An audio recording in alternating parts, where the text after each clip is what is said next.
Welcome to Empire Radio on the Ether, bringing you the news across the temporal ether, where it happens, when it happens, happened, will, or might happen, on ESR, Eternal State Radio, Transtemporal.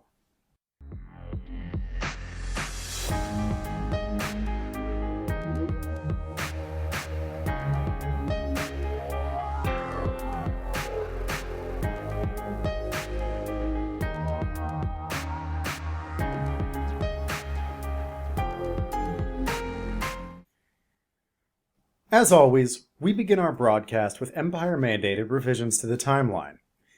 Interestingly enough, listeners, we haven't heard anything about or from our guest Johan last week, but we have seen quite a few citizens labeled as nefarious people of consequence. As a result, many of these NPCs, which make up a list of names too long to read on the air, have been exiled or removed from their current time stream. As listeners may remember, Imperial Mandate 3043 labels anyone using advanced technology before Epoch 15 a temporal criminal. We want to remind listeners that the penalty for this is to be forcibly removed from the timeline by a spatially distorted, Reaper-like figure which hovers on the very peripherals of perception. What actually happens to these poor souls has never been disclosed, but I'm sure that any of you with military service can attest to its unpleasant nature. So please, we here at ESR would like to implore you to speak to family members and children about what constitutes advanced technology and ensure that, whenever traveling, they do not expose locals to this technology. In ancient times, you could get away with the idea, it's only illegal if you get caught. Please remember that with the advent of the perpetual monitoring system, all crimes are noted immediately as they're being committed, and sentences can be carried out just prior to the actual infraction. If it's before the year 15 billion, just don't use teleportation devices, flashy time travel, dimensional gateways, anything like that. Be cautious, be safe, don't let PMS turn you into an NPC. In recent Universal news, a mystical sight happened at the annual Genetically Enhanced Superfood Festival held down in Incarnation Acres when farmer Hamish McBride's miniature megaton eggplant hatched a 7-headed cycloptic dragon squid creature in the middle of the ceremony. According to sources, the newborn freak of nature really brightened up what was already a moderately radioactive day. McBride reported that he was very excited at the new addition to his family and cannot wait to bring home his new pet, whom he has nicknamed Desmond, to show his wife and son. I guess you can say it was quite the exciting day. In future news, the town of Incarnation Acres has been destroyed by a large 7-headed cycloptic dragon squid creature. Merely 17 hours after its birth, the dragon squid, who responds to either Desmond or Deathbringer the Unholy Hyperlord, tore apart this quaint little town from which it's lived all its life. The adoptive father of Desmond, Hamish McBride, had only this to say: "I don't know what to say. Everything was going fine until Desmond just started killing everyone." Desmond the Deathbringer is still at large. He is considered by many to be armed and very dangerous. Very exciting day indeed. I love puns. We'll be right back after a short commercial break. We've been hearing a lot of hype about the fascinating breweries and restaurants in the steampunk stills. Just because time has been stitched together near this location doesn't mean you'll automatically change clothes, though. It's time travel, not magic. Ladies and gender indeterminates, don't you want to look your best when you go out? Are the black, goth, cogs and pipes a little too much for you? Calvin Klein has just what you're looking for, and it comes with a matching line of makeup and body scents. Gone are the prickly metal watchamajigs, bulky timepieces, and pieces of dead animals. In the place, you'll find frills, lace, and vibrantly colored corsets. Depending on what time you get here today, you may be able to see our fall, spring, or summer lines. Come in yesterday to see our winter line with petticoats and faux fur scarves. The new steampunk line from Calvin Klein. It's steampunk for women. A moment, listeners. We have an update on the story involving Desmond the Deathbringer. For those of you just joining us, an eggplant in a superfood festival hatched some kind of pseudo-fictitious aeroaquatic animal. Originally, it was believed to be a one-eyed dragon squid. We now have confirmation that this appearance was a failed public relations campaign designed to bring the Exalted into a more popular favor in some of the time streams where they don't poll well with the locals. Citizens, we realize that this should be common knowledge, but we always have newer, younger listeners in alternate time periods tuning in, so please, grant me a moment of exposition. The Exalted are the fourth arm of the military which endorse and proselytize our glorious empire's state-sponsored religion. As with all branches, the sufficiently ranked, or those who become members of the quorum, are genetically engineered to represent their patron heroes. In the case of the Exalted, this is Tiamat, a five-headed dragon. Those with a fascination for ancient religions have been catalogued and summarily executed, so I'm guessing none of you... I do not know where that comes from. It is an original name of a mighty hero, of our only hero. It has never been used anywhere before outside of Epoch 15 in any time stream. Anyhow, citizens, we have a very rare opportunity before us. Normally, the Shade is able to broker compromises with members of the quorum in the judicial system. This generally means that the legislative arm of our government is in constant operation from the dawn of time until everything ends in a way I'm not at liberty to discuss on ether. Unfortunately, as the quorum is here in Flickering Falls, and therefore outside of time, it is technically possible for this to remain true and have a government shutdown. But that's not the point here. The point is that we have been able to reach Desmond, and he is actually, in fact, willing to come in for questioning before being recalled by the military. When he spoke to the station manager on the phone, however, he was only able to communicate through a series of deep, guttural growls and timid roars. So we'll have to provide you with our best guess as to what he's saying. Ladies and gentlemen, Inhumans and Space Horrors, I give you Desmond. Yes! Welcome to the program. We're so glad you could join us. Desmond, before we begin, are you absolutely certain you wish to continue with this? No one would blame you, and it is possible the Exalted would not look favorably on your appearance. The show. Better show. Sorry. Desmond, what has led you to this point? How did you join the Exalted? What... A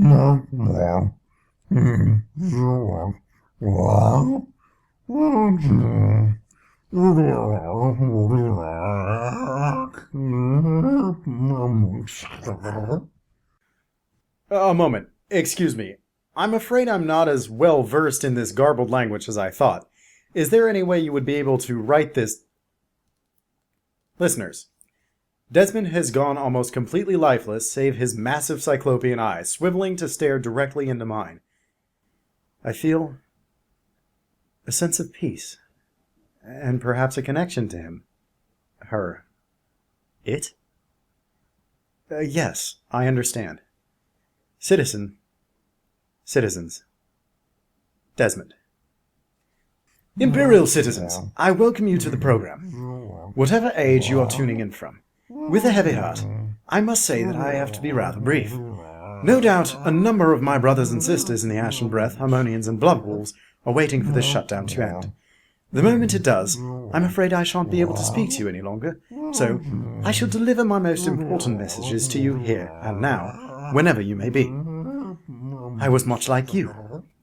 Once, I was a human who had been granted the gift of thought and a limited perspective on time and the universe as a whole. Many of us live our lives never able to find an eye in the storm or a moment of peace. It is only with our hands, our own hands, that we can effect change. The power of the very few is derived entirely from the cooperation of the many. I have to be very vague about this next part. I hope you shall understand. I wish to continue living, even as I am now. It is not so bad. I am capable of seeing a great many things I could not before.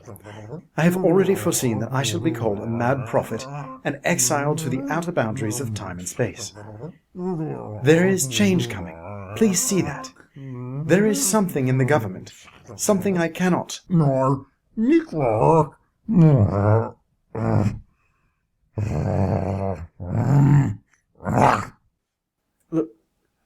Ladies and gentlemen, I'm sorry.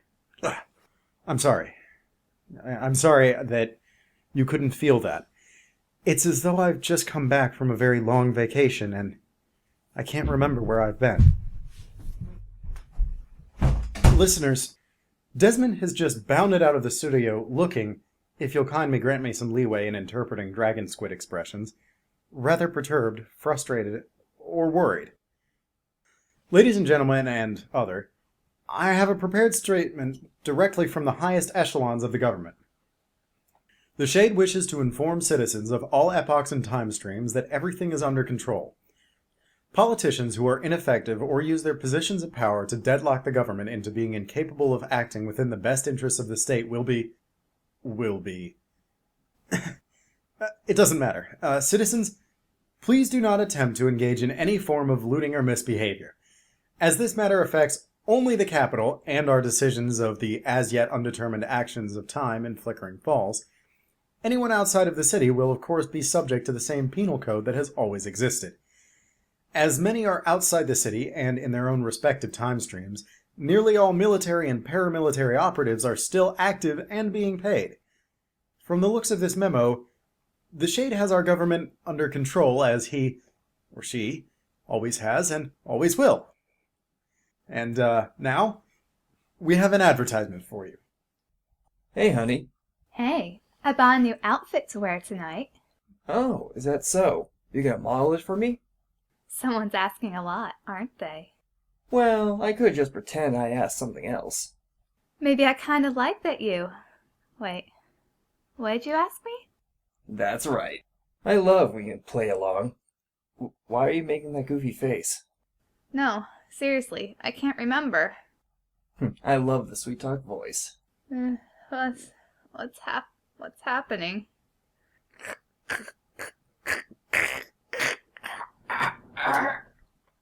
Karen? Karen? Are you okay? Little do you know that sometimes what you might think is just harmless flirting may actually be a stroke. Hi, I'm Dr. Kenneth Mayhoff, neurologist. Strokes are the fourth leading cause of death. That's why I started my foundation, the Stroke Mayhoff Foundation. We here at Stroke Mayhoff have been saving hundreds of lives since its inception. We have recently paired with the National Phone Association in order to help you better. If you think that you or a loved one may be suffering from symptoms of a stroke, pick up your phone and promptly say Stroke Mayhoff into the receiver, and one of our representatives will begin servicing your needs immediately. Each and every Stroke Mayhoff representative is trained to service you thoroughly, so that you can have that bright smile again. Now don't forget that jingle.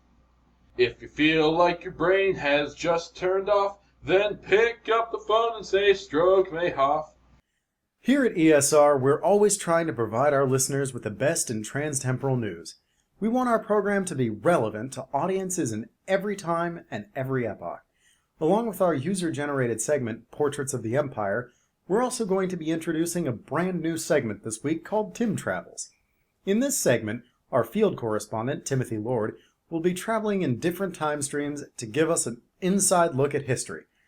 While Portraits of the Empire focuses heavily on the more mundane, personal human perspective, people like you, Tim Travels will be more about the movers and the shakers, what led us from here to there. Or from there to here. Today, Tim is in Epoch 14.9, the golden age of expansion for the Third Soviet Dynasty, and less than an epoch away from the birth of the Eternal Empire's greatest heroes. Tim, do we have you on the ether with us? Well, yes, I am here, but I've been, well, not exactly out and about. What do you mean, Tim? There was a drinking competition, and... Tim, you'll have to start at the beginning. Give us a bit of background. What happened? Alright, between the Second and Third Dynasty collapses, the Soviets realized their golden age ended when Vladimir Putin's legacy ended, after his last great-grandchild died and Russia lost grip on EO and Europa. Naturally, the mid-millennium scientists found a shred of DNA and tried to clone him to reclaim the former glory of his legacy. The problem was, the blood on his shirt was mixed with bear blood, so the Third Dynasty leader is a large bear, a very large bear with predispositions towards espionage and interrogation. Tim, where exactly are you? Drew, I am quite literally in the center of Jupiter in a very heavy gravity penitentiary. Tim, you said that there was a drinking contest. Yes, there was. And I won. I didn't. I'm lying. Go on. Well, there's a festival. Today was supposed to be the arrival of Vladimir Putin in his honor. His 500th year of rule since recovering the gas plant and its moons from Australians. It was today that he was supposed to be assassinated by a... I shouldn't say. They're listening. And don't want to change history. They're listening. Always listening. Anyways, he was supposed to have happened and things, but then didn't and now changes. You're being awfully vague, Tim. Listening. Come, little man. You drink now. If you finish bottle, you get to leave.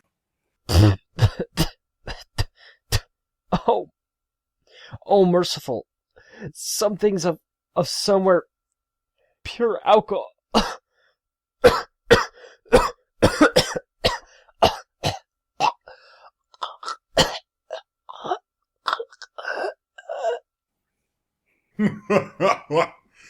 That's what I thought. Tiny radio man, little boy is dead. You come get now? Well, I suppose it's a good thing that Tim had insurance. His cats will be happy to... will live in comfort from now on. Listeners, it appears we have a retraction, an apology to make. It has come to the attention of the station management that immediately following the advertisement we aired earlier on the show, there were several years of pickets and court cases related to Calvin Klone's new Steam Pink line. Public opinion quickly turned on the company as it was seen as being highly sexist. Many men argued that they looked fantastic in pink, and several equally loud and angry females said that they weren't going to stand for this sort of thing. From the reports that we're getting, most of them were wearing black and didn't look as though they'd showered in several weeks. Either way, citizens, this wave of protest started a ripple effect outside of Flickering Falls. While our shops only just got the Steam Pink line in, other time streams had weeks, months, or years to go through lengthy and expensive court cases while the company went on trial in the court of public opinion. Although it was ruled in the judicial system that attention seekers are whiny and annoying, they were essentially correct. Though no serious legal action was taken, Calvin Klone was heavily fined and sentenced to preemptively pull the product line from all stores and incinerate the merchandise. While the company could not secure a permit for removing the original fiasco from the timeline, no one can clearly remember having ever seen any of the corsets, goggles, or piped pistols. Well, listeners, we normally do a Portraits of the Empire piece near the end of our broadcast, but we haven't had any leads pan out lately. For some reason, all our listeners want to talk about is how the Shade ended the government shutdown. And those people just keep disappearing. Anyhow, I've been asked to appeal to you on behalf of ESR. If you have a story you find interesting from anywhere in the timeline, please email us at eternalstateradio@gmail.com or talk to us on Twitter as @RadioOnTheEther. We'd love to hear from you and make your stories heard broadcast across space and the temporal ether. Our quadrant of the Milky Way around Epoch 12 is filled with large brick buildings housing hyper-intelligent macaques trained to sift through your letters and tweets to reply to them almost without sarcasm.